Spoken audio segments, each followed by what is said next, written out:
Good day, everyone. For today's video, we're going to school. So, this is our daily routine. Sa muntag na klase, patag itong eskwelahan, even though nga may klase, apan doon na may mga practice.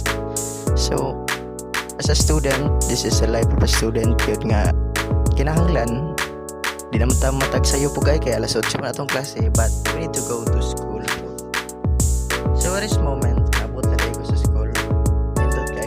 Labaw sa tanan, di na to kalimtan nga musimba. So at this Sabat, dire da mi ni simba sa Sindangan Mega Church, kay nagplano sab mi nga mag-evangelist dire para tabang sa mga kaigsuonan nga papaduol pa sa Ginoo ganang pag-abot sa panahon daghan yun ta magkinitanay ta sa langit, no?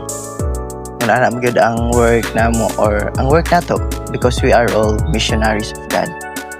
Kay obligado ta nga mutudlo sa lain. Ug diri nga dapit pa nga higala, naabot na ang mga daghan kay mga members diri sa Sindangan Mega Church, and then the visitors, because we have a very special nga. So laay pug kayo og magpundo na tagbalay after Sabat, no? Kay sunset to sunset raman karon day, kay laag pod may kaubaning dalagaw ambot og kinsay makailanit chamba kayo. Ang laag rame kay mahangin ba. Dayon at this moment ihatod na ko ni sa boarding house, kay yaapan ang motor di man ako di magpahatod ra gyud ko. So para relax pod ba panagisa, kay laay kay kinabuhing estudyante oy kasi pundog boarding house.